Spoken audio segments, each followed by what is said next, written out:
Hey everyone, what's going on? Welcome to Hotline Media. My name is Stonewall J, I'm Super Duper KJ. and we're coming at you with our Week 3 NFL season preview. Let's kick it off. Hey everyone, welcome back to Hotline Media. We're sorry that we missed the Week 2 of the NFL season. We were very busy over here, but we're going to go ahead and review those scores and games at the end of this video. But for now, let's go ahead and dive into Week 3. KJ, we mentioned earlier, at least just in our notes, that there are quite a few games this week that actually are going to be good games, but very few of those few are going to be very important ones. We have the Jets and Browns tonight, one team looking to get their first official win of the season, and the other one looking to get their third win, I believe, right? Second one? No. Wait, it might be third. No, second. It's second. Second win? Second win under Sam Darnold. And the Browns still with Tyrod Taylor. Personally, I wish they would have put in Baker Mayfield by now, but, quarterback jobs. Another good game coming up this week that we also have is the Colts and Philadelphia Eagles. Basically two comeback players. Andrew Luck has been starting for these past 2 weeks. Carson Wentz coming back out of an injury as well. It is just... So many Philly fans are riding on him right now. Yeah, I completely agree with that. The whole entire state of Pennsylvania is kind of riding on Philly right now. But, I mean, he's coming off a very bad ACL and LCL injury last season.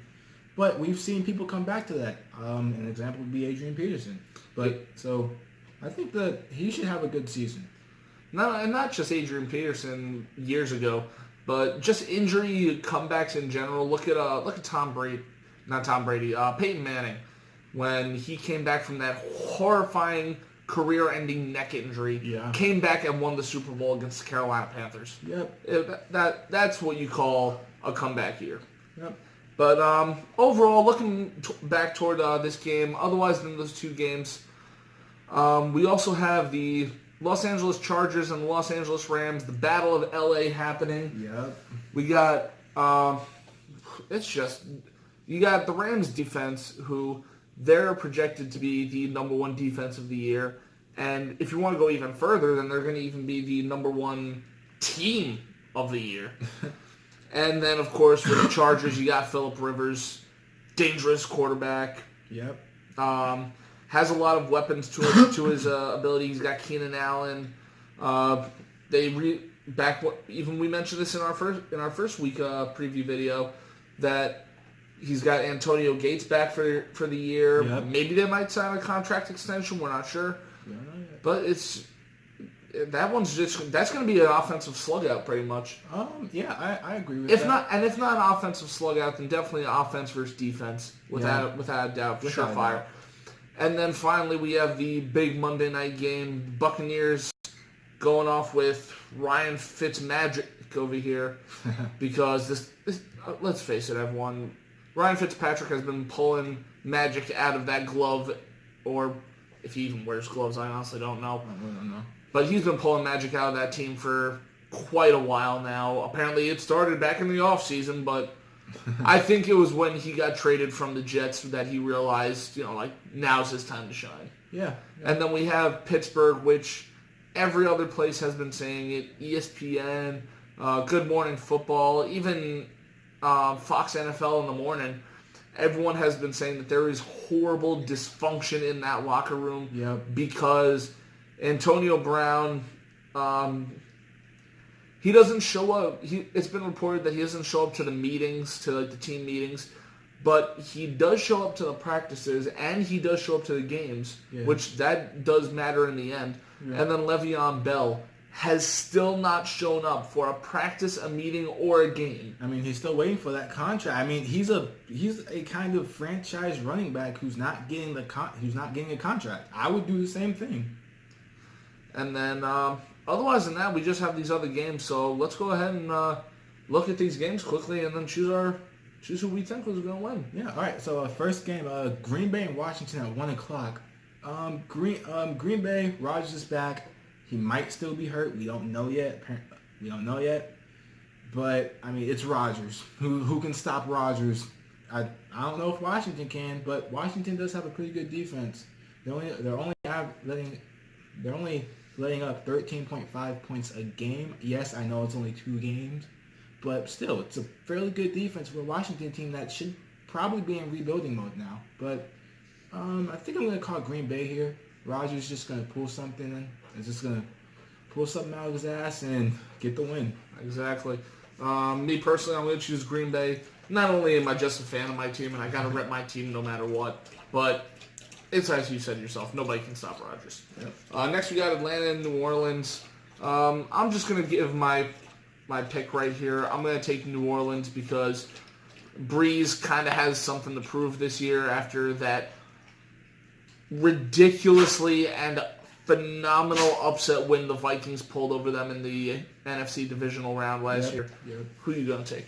I think I'm also going to take New Orleans. I mean, Atlanta doesn't have their starting strong safety, Neal. I don't know his first name, but I'm just going to say things like Keenan Neal or something like that. But, I mean, he's not there. The offense is doing decent. Devontae Freeman's going to be out for Atlanta, so that's going to impact their running game. And New Orleans has a pretty nice defense, even though they're letting up 33 points a game right now. They still have a pretty good defense. And I'm going to call New Orleans. All right. San Francisco at Kansas City. This is going to be a very interesting game, especially for the up-and-coming Pat Mahomes, who is completely on a tear right now. 10 total passing touchdowns in his first 2 games. That's an NFL record.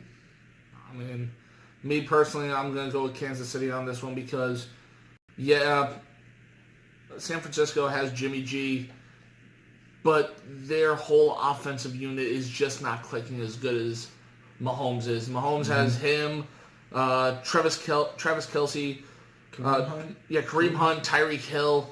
That offense is just unstoppable right now. Yeah. And there's no way to stop them. Yeah. Next we got going up is Oakland and Miami. Now, for those of you who don't know, Oakland is very shaky after that Khalil Mack deal back in the beginning of the season. And Miami is undefeated, first place in the NFC AFC East right now, and that's going to be the biggest impact. So it's pretty much to see, can the Raiders come back, and will the Dolphins keep their winning streak going? Yeah. I completely agree with that analysis. So I think I'm gonna call Miami. Tannehill, good quarterback, has weapons. Dolphins are winning this game. Agreed. All right, next is Buffalo versus Minnesota. I'm taking Minnesota all the way, only because Kirk Cousins proven what he can do. We've obviously seen throughout these past 2 weeks the chemistry that him and Stephon Diggs have, chemistry that him and Delvin Cook have, the chemistry between him and Kyle Rudolph. Adam Thielen, can't forget him. him. Adam Thielen as well. And it is just destructive what they've been doing. Yes, it may not show that much on the scoreboard, but you just watch them play. It is phenomenal. Yeah, completely. Like, I was able to watch that Green Bay Minnesota game, and they were down 20 points, and they still made a comeback. Like, that's insane against Aaron Rodgers and his Green Bay Packers. Like, that is completely insane. And for Buffalo, I think Nathan Peterman is starting. I'm not 100% sure. But if he is, Buffalo fans, the Bills Mafia, you might not have much to cheer about. Yeah, Bills Mafia, you put yourselves through tables to get a victory. I'm starting to think Minnesota's going to be putting you through the table. So, next up we got Cincy and Carolina. Bengals, very shaky right now. They're, I won't really say shaky, right? I think they're undefeated. They might be undefeated or 1-1. I know they've won. I clearly haven't been watching any Bengals games, but as far as what we do know for sure, everyone, is that they are averaging about, say what? 34 points a game. 34 points a game about.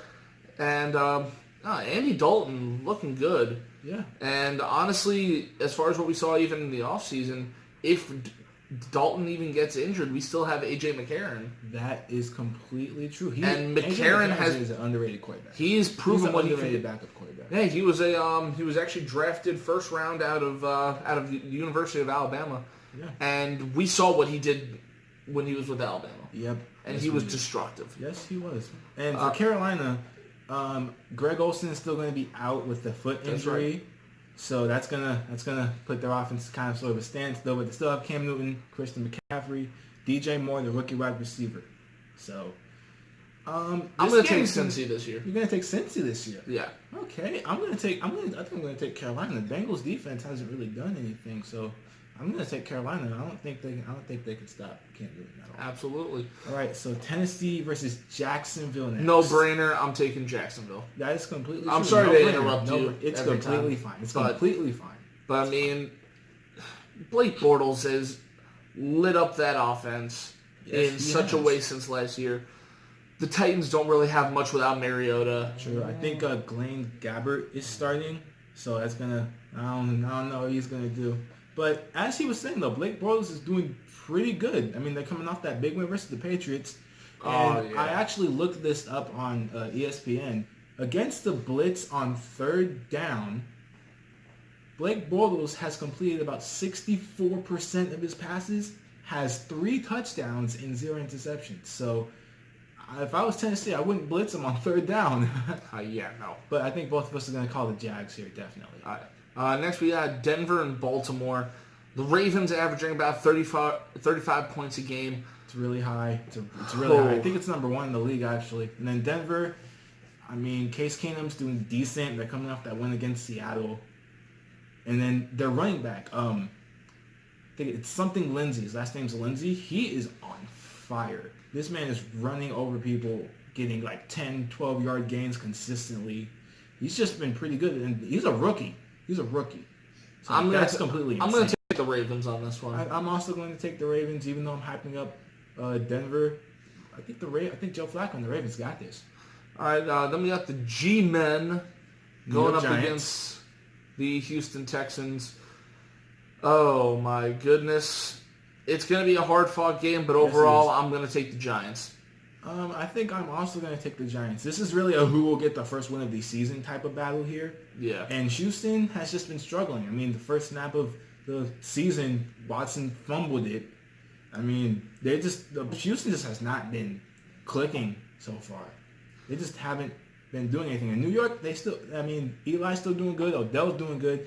And the real question here is, can Saquon Barkley be stopped? He is a really good running back. I don't care what anybody says. He deserves to be the number two, right? Number 2 overall. Number 2 pick in the draft because his elusiveness and it's just really good. I'm calling the Giants. Next, we got the Bears and the Cardinals. It's mostly pretty much just a battle for the Bears defense.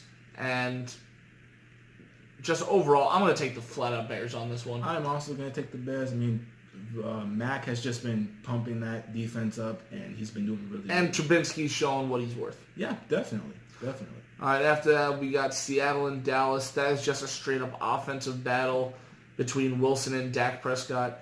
Me personally, I had a lot of time to think about this, and I had very, very close opinions. But I'm actually going to have to take Russell Wilson over Prescott, only because Pete Carroll, unlike Jason Garrett, uses Wilson to his advantage. If Wilson needs to, he will run outside the pocket and gain those extra yards. Dak Prescott hasn't really done that since the beginning of his rookie year. That is completely true. And also, Seattle's defense has been doing fairly well. I mean, Shaquem Griffin had 2 interceptions last week. And so that proves that he is developing really fast.